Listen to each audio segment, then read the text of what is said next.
While we're enjoying all this ninja action, let's take a look back at a time in FromSoft's history when you had to make shadows die thrice. FromSoft have been experimenting with asymmetrical boss fights ever since they knocked it out of the park with Ornstein and Smo back in the first Dark Souls. A lot has to go into making an asymmetrical boss fight both manageable and fair from a design perspective. The player needs to be able to manage their surroundings and constantly stay aware of their enemies, which means nailing their spatial awareness while constantly being on the move. It's tricky business nailing these kinds of fights without unbalancing things too badly. And speaking of unbalancing things too badly, we have the second Guardian Ape fight in Sekiro. Let's do something a little different today. I had individual videos planned for both of these fights, but I thought we'd get more out of comparing them directly as Gank fights. Why do the Shadows of Yharnam work, while the Apes don't? And while we're doing this, let's see if we can't get a better handle on how FromSoft's Gank bosses work or don't work in a broader sense from a design perspective. You ready? I'm ready. Let's dig in. In the Shadows fight, that balance is achieved through the fact that each Shadow brings a different fighting style to the fray. These aren't just a copy-paste Gank. Each Shadow has its own combat style, and that allows you to properly manage them all. To start with, you'll have this Shadow who's been staying up late playing too much Sekiro. He's trying to slash at you at all hours, getting up close and personal. You'll be basing a lot of your strategy around being able to effectively kite him around the arena. Then you have the Pyromancer who's lobbing fireballs at you from afar, and the last Shadow's rocking this hybrid build where he has a sword as well as the ability to spew fire at you in a close range spread. There's a great balance here. You'll be trying to keep them on one side as much as you can. The Shadows are structured such that you'll develop a rhythm, an ebb and flow where you'll periodically move about to dodge the fireballs, while keeping pressure on the ones trying to get up in your grill. And that arena is mainly a huge open space, but you'll find yourself making this massive tombstone a crucial part of your strategy. You can use it to block the Shadow who's constantly spraying fire at you from afar while you deal with the ones who are fighting up close, or you can get all of them to one side while you take a breath and pop a blood vial. There are also some gravestones scattered around the arena, which can be very useful for body blocking the swordsman. It's a large area, but it doesn't feel wasted at all. Meanwhile, a double ape fight takes place in this burrow, which seems big at first until you have two massive monkeys manically mashing you into mulch. There's no massive gravestone like the Shadows fight, so there's not such an opportunity to control the crowd organically. I'll be honest, I don't have a ton of footage of the first phase here, because I went in the back way, buffed with divine confetti, and went ham on the first phase while he was still peeling himself off from the wall. But the first phase is just a reprise of that big gotcha moment from the first ape fight, where the infested creature picks up its own head and brings the terror.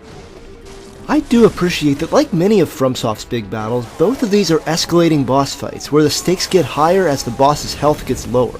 The Shadows look at first like they come right out of left field, but as you whittle down their health, they tie back into one of the key visual elements of the Forbidden Woods, with snakes protruding from their heads like some Ringwraith Medusa thing.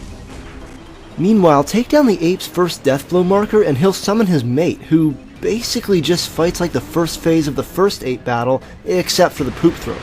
So instead of escalating the stakes to give us something new and surprising, like the first Guardian Ape battle did, this fight just squashes both phases of the first fight into this weird ape sandwich thing.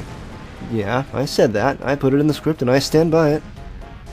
That said, there is a third phase to the Shadows, and I'll be honest, this is where my praise of the Shadows design hits a bit of a wall. I was lucky enough for it to only happen once during my recorded fight, so this is someone else's gameplay. Now, in keeping with the analytical theme of these videos, I will attempt to be as scholarly as possible in my discussion of the move where they spawn the massive snakes. That move is hot butts. Bloodborne has been out since 2015. I've been following its community of players and creators semi-constantly ever since, and it doesn't seem like we've ever really internalized a solid way to really dodge these snakes. If the game decides you're gonna get hit, you're gonna get hit. There's a reason that most Bloodborne speedruns lately just use a cheesing strat that locks the final Shadow into an AI loop, which keeps it from doing the big snakes. And it's just one of those things. It's a big shocker moment when those snakes rip up out of the ground, but it tends to feel like you got lucky if you didn't get mashed into pulp by this attack. When I talk about being able to effectively crowd control the arena by keeping up your spatial awareness, attacks like this pretty much break that, because you as the player are left without a workable strategy on the fly. 10 points from Slytherin. Now, by contrast, what's weird about the Double Ape fight is that it feels too cheap for the wrong reasons, but it also feels too easy for the wrong reasons. It seems like they tried to balance out the gank by making his mate take more posture damage, but she takes so much posture damage. A few good firecrackers and her posture just melts away. I'm not exactly complaining that they didn't prolong the gank, but when you know what to do, she goes down so fast that she might as well not be there at all. Meanwhile, over in the Freaky Funtime Forest, all the shadows have the same amount of health, and which one you take down first will usually depend on your strategy. A lot of players will try to dole out damage equally, because the phase shifting happens when just one of the shadows loses a certain amount of health, so by keeping their health bars roughly equal as you go, you can avoid prolonging the second and third phases, and that's a really good thing when it comes to the third phase. From a world-building perspective, I definitely say the Double Ape edges out. The shadows are mandatory on every playthrough. They net you a hefty helping of blood echoes, and they're gatekeeping the road to Bergenworth, but they don't necessarily give you anything out of the ordinary, but you leave it with the satisfaction of having fought a good fight. As they only show up in Bloodborne in areas shortly before you encounter visions of Queen Yharnam, it's a clever turn of words in that their name literally means that they shadow the ancient queen, not that they're just wraiths of the modern-day city named Yharnam. But we don't know too much about them beyond that. In Sekiro, if you ran through the depths as I did before getting to the original Guardian Ape fight, you'll encounter this area much earlier and it's totally empty. You'd probably be expecting something to happen, but no, you just run on through. The amount of negative space there is downright creepy. It helps building the tension by knowing that something is going to happen here, something is supposed to happen here, you just don't know what, and it's going to itch at the back of your mind. It's awesome. But if you neglected the depths until after beating the ape that first time, this fight will be mandatory. I really like this, and it's a testament to how surprisingly open the second act of Sekiro is. I want to see more action games with branching paths do this, where progressing events in a different order has consequences on the narrative flow. And from a lore standpoint, this is a very good example of why it's so important that the wolf has the mortal blade to sever immortality, because otherwise infested foes like this will just run off to lick their wounds after you've supposedly killed them.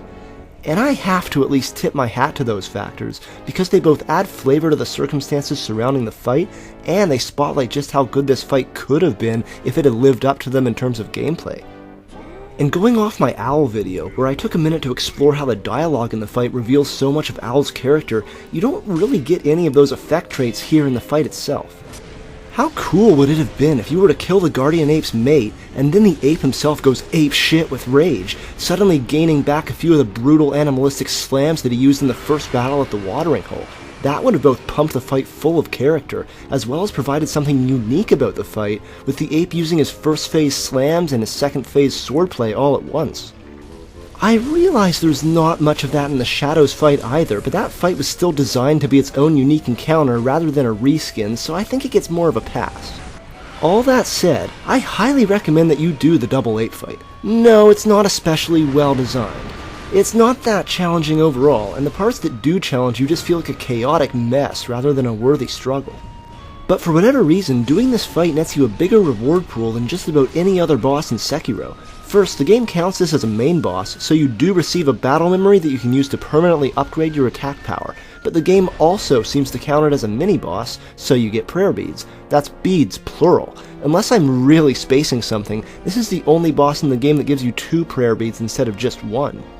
Finally, beating this boss and severing the ape's immortality for good also nets you the bestowal ninjutsu. This is far and away one of the best abilities in the game. After backstabbing an enemy, you can channel their blood into your sword and use it for a time to wield wider and more powerful swings. Oh, and it looks awesome. All in, the Shadows succeed as a multi-boss for similar reasons why the apes do not.